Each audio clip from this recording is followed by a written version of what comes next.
Pollen agro minerals private limited.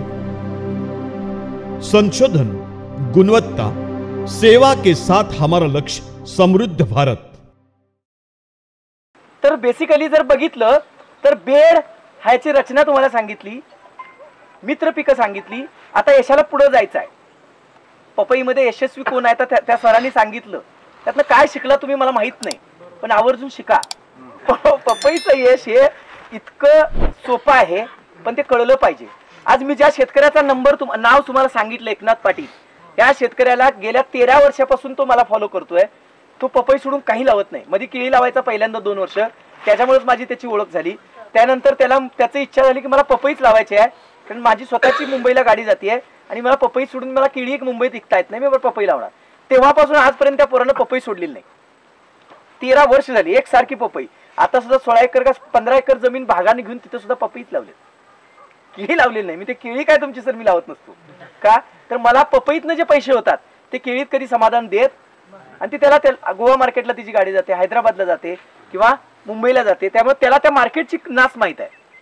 समजतं काय बघा, हा सॉरी हा मार्केट त्याला माहित आहे, त्यामुळे त्यानं कळलं। मग आता ह्यात काय यश दिलं? पपईमध्ये यशस्वी व्हायचं असेल तर अन्न व्यवस्थापन तुम्हाला कळलं पाहिजे। अति महत्वाचं, 100% महत्वाचं नाही पण कमाल महत्वाचं आहे। आणि अन्न व्यवस्थापन हे सांगतं यशस्वी व्हायचं असेल तर पहिला शपथ घ्या की तुम्ही 1 किलो सुद्धा वॉटर सोल्युबल वापरणार नाही।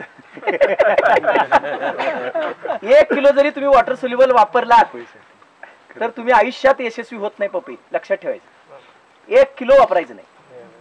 वॉटर सोल्युबल पासून पपईला अलिप्त ठेवा। पपई 2-2 वर्ष हलत नाही, व्हायरस त्याच्याकडे फिरकत नाही। असं मी डाव्यानं का सांगतो?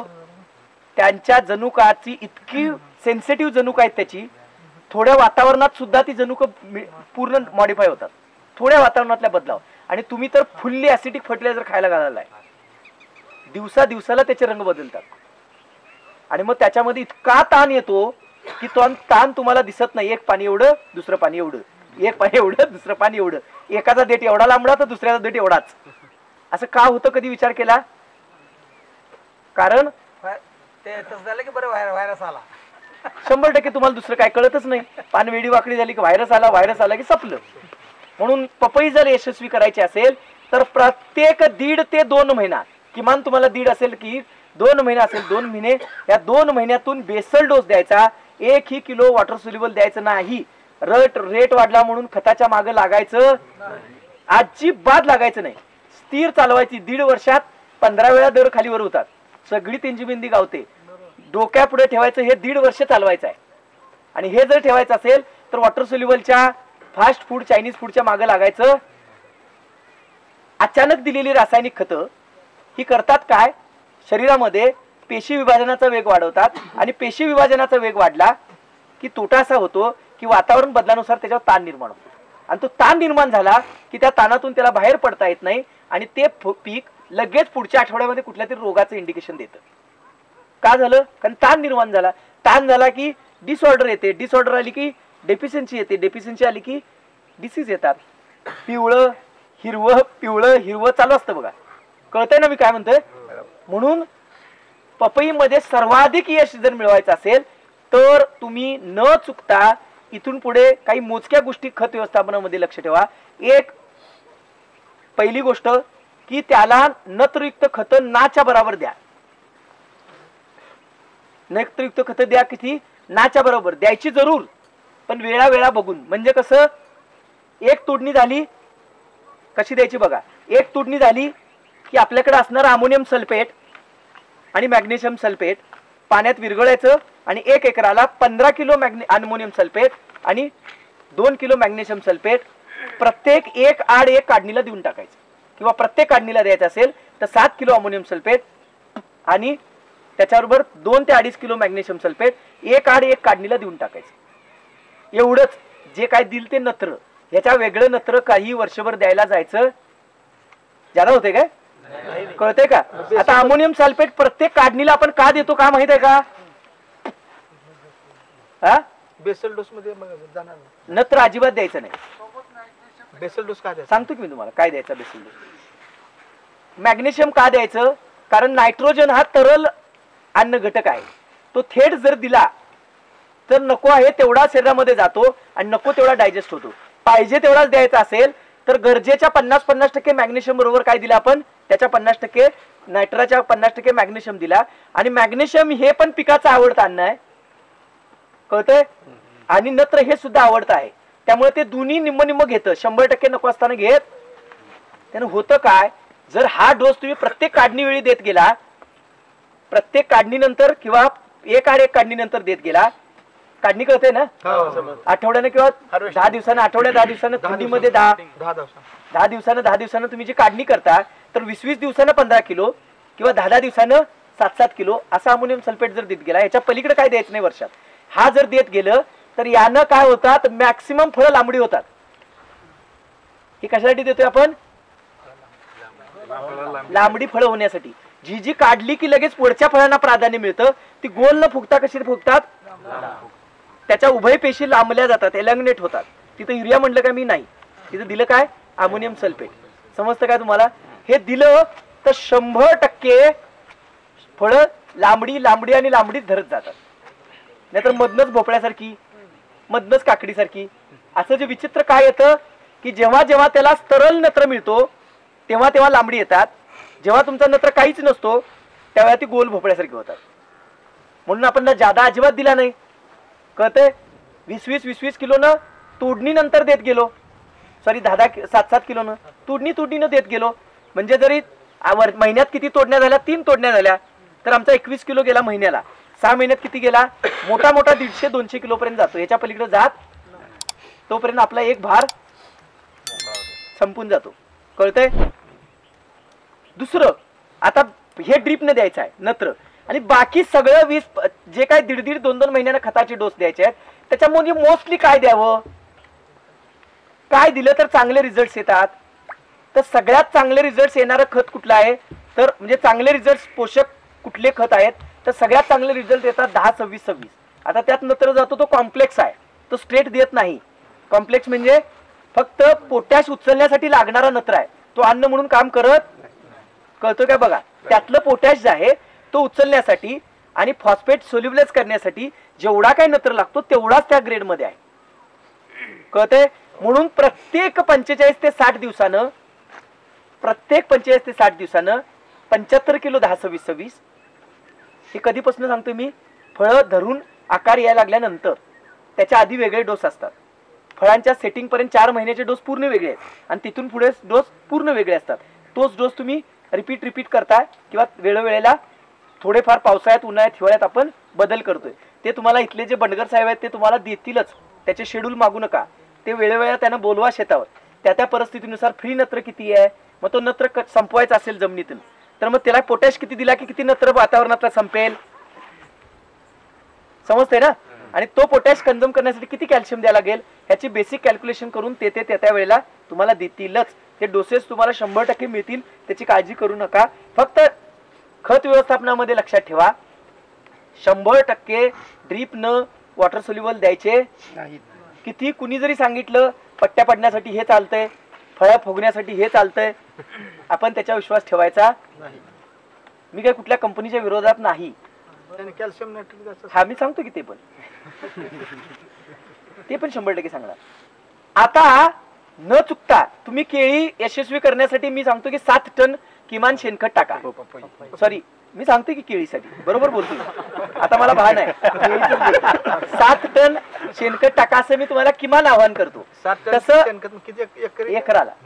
तसं पपईला 100% यशस्वी करायचं असेल तर रासायनिक खतांचे खर्च अजून कमी करा आणि किमान 15 ते 17 टन तुम्ही शेणखत एकराला टाकलंच पाहिजे. 15 टन, किमान 15 टन म्हणजे किती, 2 ट्राल्या नाही हो, ट्रेलर म्हणजे ते काय डंपर एकराला. मळी चलते का सरकार, मळी असेल तर मळी असेल तर फक्त मळी टाकली की लवकर डिकम्पोज होते. आणि हे टाकताना बेड मध्ये भरायचं नाही, त्यातलं फक्त पार्शली भरायचं. पार्शली म्हणजे किती, 4 महिने लागणार. केळीला 1.5 वर्ष खतं लागतात. किती, 1.5 वर्ष. आणि खत, शेणखत 1 किलो रासायनिक खताचं अन्न बनायचं असेल तर त्याच्या 40 पट त्याला शेणखत लागतं, तर त्या मिनरलचं खत बनतं. मिनरलायझेशन टू न्यूट्रलायझेशन. तेवढे ऍसिड तयार होतात आणि तेवढीच त्याची खनिजांची अन्न बनतात. कळते का बघा. तर जमिनीचा सामू पीएच बदलत नाही, जमीन खराब होत नाही आणि पिकाला उत्तम उत्पन्न मिळतं. का? दिलेल्या खतांचं पूर्ण अन्न तयार केलं. समजतंय? एकाच 40 किलो हा बेसिक रेशो आहे.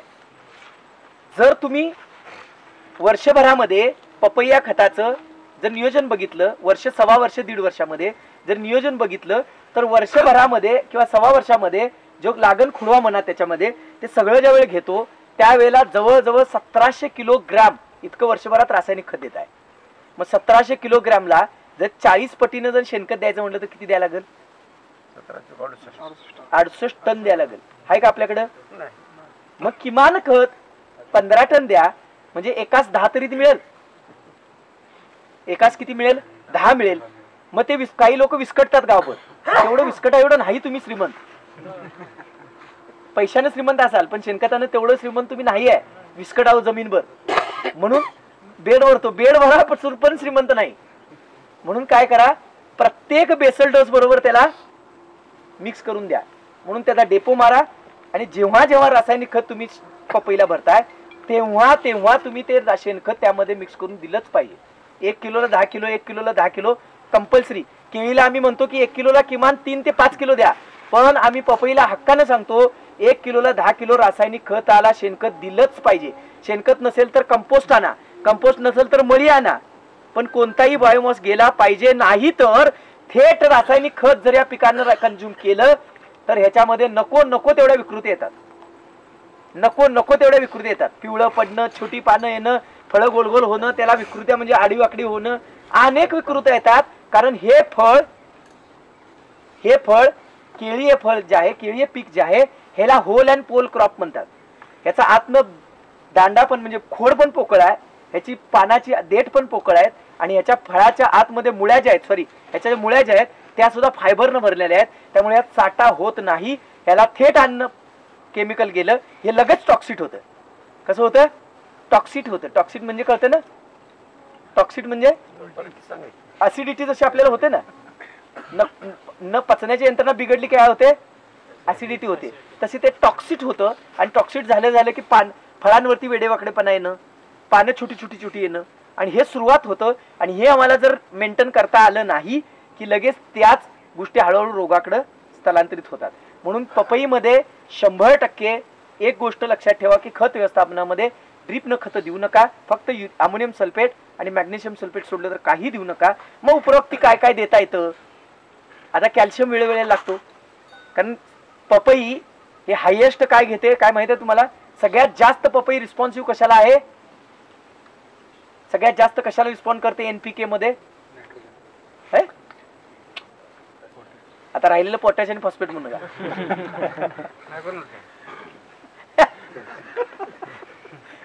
तर सगळ्यात चांगलं पपई जे आहे ते फ्लावरिंग पर्यंत फॉस्फेट रिस्पॉन्सिव्ह असतं आणि फ्लावरिंग नंतर शेवटपर्यंत पोटॅशियम रिस्पॉन्सिव्ह असतं. तिथून पुढे फॉस्फेट 3:1 मिळाला पाहिजे. म्हणजे 3 मोलार मास 3 भाग पोटॅश गेला की 1 भाग फॉस्फेट जायला पाहिजे आणि 3 भाग पोटॅश गेला की 5 भाग नायट्रोजन आला पाहिजे. कळते का बघा? हे जरा सूत्र कळलं, त्याचे सूत्र देतात आमचे अधिकारी, तुम्ही काय काळजी करू नका. मग पपईत काही अडचण नाही, मग विकृत्या येत नाहीत, एकापेक्षा एक पान चांगलं येतं, सुंदर फळं लागत जातात, काही अडचण येत नाही. अजून काय काळजी घ्यावी? वेळोवेळेला महिन्यातून किमान 2 वेळा आणि महिन्यातून किमान 1 वेळा ड्रीपनं आता एक गोष्ट न चुकता सोडायची आहे. खतं म्हणत नाही मी. काय सोडायचं आहे तर त्याच्यामध्ये फक्त सोडायचं आहे कॅल्शियम नायट्रेट. कॅल्शियम नायट्रेट आणि बोरॉन सोडता आलं 13-25 सोडा, नाहीतर वॉटर सोल्युबलची गरज नाही. प्रत्येक अवस्थेत गरजेप्रमाणे फ्लावरिंगच्या अगोदर म्हणजे 1.5 महिन्याचा प्लांट झाला की तिथून पुढे 4 महिन्यापर्यंत 1.5 किलोनं 3 वेळा, 1.5 किलोनं 3 वेळा. फ्लावरिंग सुरू झाली की 3 किलोनं 2 वेळा, साधारण 4था आणि 5वा महिना. आणि फळं सुरू झालीत 7-8 महिन्याच्या दरम्यान फळांना फ्लावरिंगचा फळं धरायला चालू होतात आणि ती फळं आकार दिली की 8व्या महिन्यानंतर काढणी आपली काय होते? चालू होते. बरोबर आहे? फळं आकार धरायला लागली की प्रत्येक महिन्याला न चुकता 4 किलो कॅल्शियम नायट्रेट, मग 2 भागात द्या नाहीतर 1 भागात द्या. 2 भागात दिलेलं उत्तम, 1 भागापेक्षा त्याचे चांगले रिझल्ट येतात. आणि 300 ग्रॅम बोरॉन एका भागात दिलं तर 2 भागात दिलं तर 600 ग्राम बोरॉन न चुकता वर्षभर देत राहा. तसंच पपईमध्ये रोग नको असतील, रोगमुक्त पाहिजे असेल, आकार चांगला पाहिजे, वजन चांगली पाहिजे, गोंडस पाहिजे, व्हायरस यायला नको असं वाटत असेल तर प्रत्येक महिन्यातून एकदा न चुकता 1.5 लिटर मायक्रोन्यूट्रिएंट मिक्सचर, न चुकता 1.5 लिटर मायक्रोन्यूट्रिएंट मिक्सचर, अर्धा लिटर प्रोटीन आणि अर्धा लिटर व्हिटॅमिन्स जी काही मार्केटमध्ये तुम्हाला मिळतील ही न चुकता 3 किलो मॅग्नेशियम हे मिक्स करून हा डोस, हे 2 डोस फक्त कॅल्शियम, अमोनियम सल्फेट आणि मायक्रोन्यूट्रिएंट हेच ड्रिपनं वर्षात महिन्यातनं 3 वेळा जाईल. ह्याच्या व्यतिरिक्त खत म्हणून NPK आपण देणार नाही. हे जर दिलं, मायक्रोन्यूट्रिएंट ही शरीरामध्ये जाऊन करतात का तर ती अन्न म्हणून काम करत नाहीत.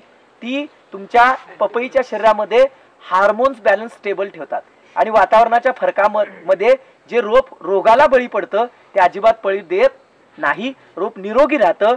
80% रोग इथंच कमी होतात. अन्न हेच औषध. म्हणून पपईमध्ये किंवा इतर कोणत्याही पिकामध्ये अन्नशास्त्र ज्याला कळलं त्याच्याकडे रोग फिरकायला जात. कळतं काय बघा, रोगट माणसालाच रोग घेतात, खात्या पित्या पैलवानाकडे रोग जात. बरोबर आहे की नाही? आता सल्फर पपईमध्ये थेट द्यायचा नाही बघा. प्रत्येक डोसला जो काही द्यायचा तो बेसल डोस मधनं द्यायचा. मग WDG मधनं दिला तर प्रत्येक महिन्याच्या 2 महिन्याच्या डोसला 2 किलो WD सल्फर सारेट खतात मिक्स करायचा. 2 किलो डायरेक्ट. बेंटोनाइट दिला तर बेंटोनाइटचा फार चांगला रिझल्ट येत नाही, आम्ही पाहिलंय. ते साधा WP सल्फर असतो, त्याची फक्त गोळी करतात आणि बेंटोनाइट म्हणतात. ती वर्षानुवर्ष विरघळत नाही. त्यापेक्षा WD सल्फर प्रत्येक 2 महिन्यातनं 2 किलो बेसल खतातनं द्या, उत्तम रिझल्ट येतात. पोटॅशला सोल्युबलायझेशन नंतर मोबिलायझेशनचं काम चांगलं करतात. आणि त्याच्याबरोबर किमान एक 5 नत्र दिला की त्याचं अपटेक होतं. कळतंय? आता सगळं अन्न साखळी तुम्हाला ऑलरेडी आमचे अधिकारी लिहून देतील, फक्त तुम्ही समजून घ्या. आणि एक काय करावं, बहार टू बहार व्यवस्थापन करा. आणि हे ज्याला जमलं पपईत, लक्षात घ्या बरं का, मी काय आता म्हणतो, ही गोष्ट पपईची की आहे, की यशाची की आहे. बहार व्यवस्थापन. बहार व्यवस्थापन काय माहित आहे कुणाला? नाही, अजिबात नाही. 4 महिने झाले की पहिल्यांदा फ्लावर येतात की नाही, फुलकळी येते. एका वेळेस साधारणतः काही पानांच्या देठातून फुलकळी एकदम पुढे मागे करत 15-20 दिवसात सगळ्या पानातून फुलकळी येते. बरोबर? त्याची बरोबर प्रति पानाला 1 फळाप्रमाणे बरोबर त्याची पहिली 25 ते 27 फळच धरायची. किती धरायची? यशाचं सगळ्यात मोठं मी आता ह्याच्यासाठी आम्ही लय आपदा केली आहे. 10 वेळा त्याची फुलं काढल्यात, फळं काढल्यात, नुकसान करून शेवटला ती सिस्टम कळली की कसं असतं. पहिल्या बहारातून पहिल्यांदा सेटिंग होतं, त्यात 27 फळं घ्यायची. किती? 27 फळं. 27 फळं झाली की नंतर 5 देठ, एक ही फुल ठेवायचं नाही. कळलं काय बघा? 5 देठ, एक ही फुल ठेवायचं. फुल आले की आपण झाडून घ्यायचं. झाडून म्हणजे पाडून घ्यायचं. पहिली 27 मध्ये डबल फुलं येतात, ती एक ठेवायची. आणि 27 फुलं ठेवली की 5 फुलं काय करायची? झाडून घ्यायची आणि एक रिंग तयार करायची. ही रिंग काय करते? तिथं फुलं सेटिंग नाही झाली की सगळं अन्न तिथून खालच्याला देते. आणि ती 27 फळं एका वजनाची, एका आकाराची आणि लांब लचक एका डोलदार सिस्टमची तयार होतात. कारण तुम्ही मध्ये काय दिला? त्याला गॅप दिला. काय दिला? त्याच्या वरचीही चांगली सेटिंग होते, त्याच्या खालचीही चांगली सेटिंग होते. का झालं? कारण अन्न साखळीला तुम्ही काय केलं? तोडलं. आणि काय केलं आहे त्या खालच्याला पहिला सेट करून घेतलं. मग वरच्या 27 यायला किमान लागणारा वरचा जो 1.5-1.5 महिना आहे तोपर्यंत खालची सगळी सेट होऊन जातात. फुलगळ होत. कारण सगळं जे 4 महिन्यापर्यंत आहे ते कुणाला मिळतं? खालच्यांना प्राधान्यक्रमाने मिळतं. कळतं? 15 नंबर मध्ये नॅचरल गॅपिंग होतं, पण अन्न साखळी जर चांगली असेल तर ती 27 ला होत नाही. ती होता कितीला येते? 80-85 ला जाते. एवढं कळते काय बघा? गॅप येणार. आणि आपण जर व्यवस्थित केलं तर गॅप यायला जात. आणि मग 2-2 गॅप एकत्र येतात. म्हणजे 2-2 बाहेर काय येतात? एकत्र. आपण नॅचरल काय करायचं? मोजत राहायचं. 27 पर्यंत नाही आला की आपण 5 झाडून घ्यायचे, 5 दांडे रिकामे करायचे. 5 दांडे रिकामे करता आणि काय करायचं? आणि काय करायचं, न चुकता पहिली फुलकळी तुम्हाला माहित आहे 4 सव्वा 4 महिन्याने येते, कळतंय. त्याच्या आधी 3.5 महिन्याचा प्लॉट झाला. किती महिन्याचा? 3.5 महिन्याचा प्लॉट झाला की 250 मिली पॅक्लोबिटाझोल, काय माहित आहे काय म्हणायचं त्याला, कल्टार. पॅक्लोबिटाझोल 250 मिली आणि त्याच्याबरोबर 2 ते 5 किलो अमोनियम सल्फेट हे ड्रीप मधनं फक्त तेव्हा सोडून द्यायचं. हे जर सोडलं तर काय होतं, शरीरामध्ये सगळे जे हार्मोन्स आहेत ते चेंज होतात आणि बरोबर 4 महिन्यात सगळे फ्लॉवरिंग चिकटतात. असे चिकटतात की ढकललं तरी पडत नाही. आणि 100% एका वेळेस जेवढी रोपं लावल्यात सगळ्यांना फ्लॉवरिंग एका दिवसात चालू होते.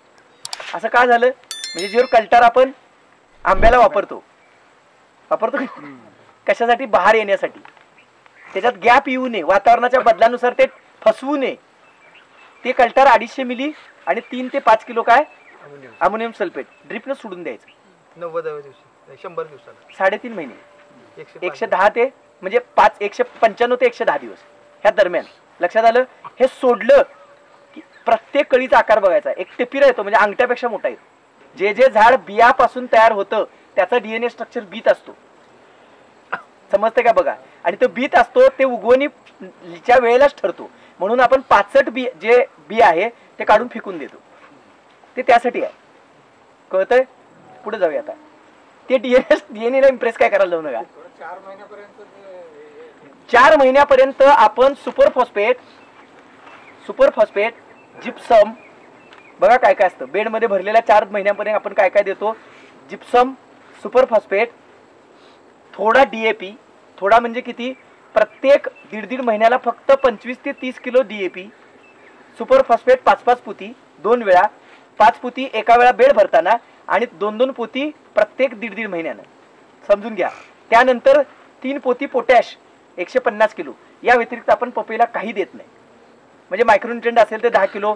न चुकता आपण जिप्सम देतो, न चुकता बेड भरताना 1.5 ते 2 टन जिप्सम सांगतो आपण पपईला. का, कारण त्याच्यामध्ये पोटॅशियमचा रिस्पॉन्स हा 1.5 वर्ष आहे. पपईमध्ये 100% खत व्यवस्थापन हे दिशाभूल करतं, पण त्रास पण देतं आणि यश पण देतं.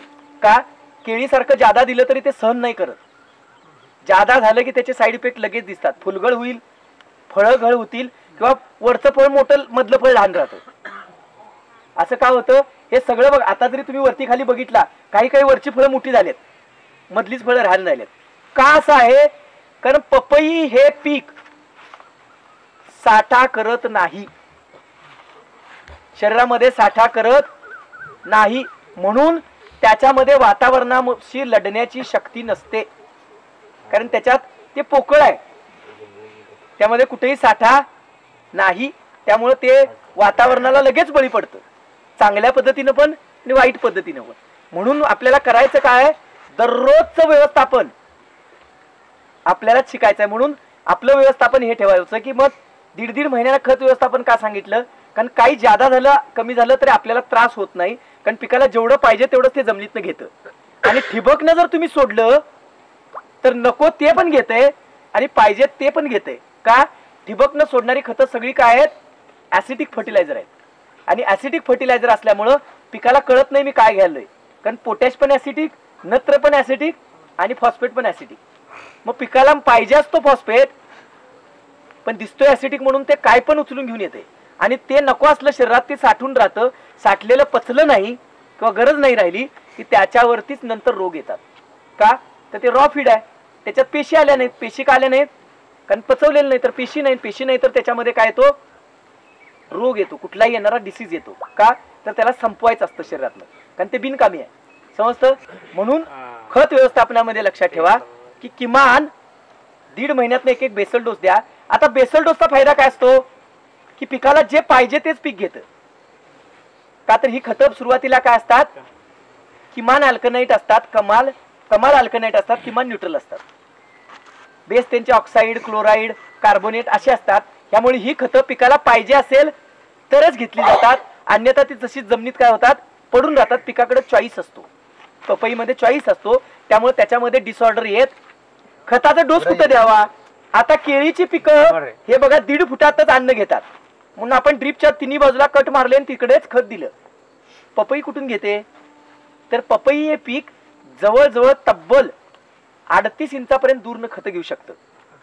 किती इंचापासून? 38 इंच, म्हणजे मोठा मोठा बघा 3 सव्वा 3 फूट. 1 मीटर. कळतं काय बघा? 1 मीटर. असं का? कारण त्याला एकच मूळ असतं आणि त्याच्यावरच अनेक मुळे येतात.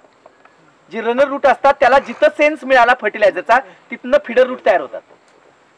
पण ती अंतिम लिमिट कुठं आहे? 38. पण आपण म्हणतो की योग्य खत व्यवस्थापन कुठं? तर 24 इंच, 2 फूट. त्याच्या पुढे जायचं नाही, कारण ड्रीपचं पाणी तिथपर्यंत जात. करेक्ट आहे. म्हणून ड्रीप जे आहे हे पपईला उलटी पद्धत ठेवायची, कधीही लक्षात ठेवायचं. यशस्वी पद्धत सांगतो, एकदम सुंदर गोष्ट आहे. पपईला ड्रीप जे देतो आपण, हे ड्रीप एक तर डबल लॅटरल शिवाय करूच नका पपई सुद्धा. पण ठेवताना ड्रीप कुठे ठेवायचं? बेडच्या कोण्यावर ठेवायचं, बाहेर. जिथं 2 फुटाचा बेड आहे तिथनं 2-2 इंच आत, म्हणजे 20-22 इंच बाजूला ठेवायचं. म्हणजे 10-12 इंच इकडं, 10-12 इंच इकडं. 1 फुटावर इकडे, 1 फुटावर इकडे. सव्वा फूट बाहेर. आणि खत देताना आतल्या बाजूला द्यायचं. कुठं? ड्रीपच्या कुठं? आतल्या बाजूला, 4 इंच आतल्या बाजूला. म्हणजे खोडापासून तब्बल नाही म्हटलं तर 8 ते 9 इंच बाहेर आणि पाण्यापासून 6 इंच आत. कळतंय? कळलं? हा एक डोस दिला की आपल्याला एका झाडाला जवळजवळ बघितलं तर 4 ड्रिपर येतात. सेम पद्धतीनं आडवी चरी घेऊन 4 इंचाची 4 डोस. एकदा हा इथं दिला, या बाजूला दिला की दुसरा झिगझॅगनं त्याच्या ह्या ड्रिपरच्या ह्या बाजूला द्या. दुसरा असं करत करत करत एक्सचेंज करत चला प्रत्येक महिन्याचा. आलटी पलटी. कळतंय? तेवढ्याच 30 भर अंतरामध्ये ड्रीपच्या आतल्या बाजूला, ड्रीप बाहेर. कारण ह्याची मुळं पाणी आणि अन्न ही 2 फुटाच्या बाहेरच्या कक्षेत घेतात. त्यामुळे पाणी 2 बुंद्याजवळ आणायचं अजिबात आणायचं नाही, काहीही गरज नाही. प्रत्येक वेळेला जर शेणखत, कंपोस्ट मिक्स करून, जिप्सम मिक्स करून जर आपण पपईला खत देत असेल तर कुदळीनं छोट्या छोट्या चाऱ्या घ्या, 30 भरायच्या, आणि त्यात इकडे एक चारीत खत भरायचं, इकडे एक भरायचं. असं 2-2 प्रत्येक डोसला केलं तर साधारण एका झाडाला 4-5 ड्रिपर येतात. कारण आता मी 4-5 ड्रिपर मोजले. का मोजले असतील? कारण ते 2-2 फूट 2.5 फुटातनं खत घेते. त्यामुळे जास्तीच्या ड्रिपर जरी खत गेलं तरी नुकसान होत. पण केळीला तसं चालत. फक्त 2 इंच खत मुजावं आणि त्यात क्वांटिटी बसावी. 2 ते 4 इंच लांब, 4 ते 6 इंच लांब आणि 2 ते 3 इंच खोल. तेवढी भरली, मातीआड केली, विषय संपला. कळतंय?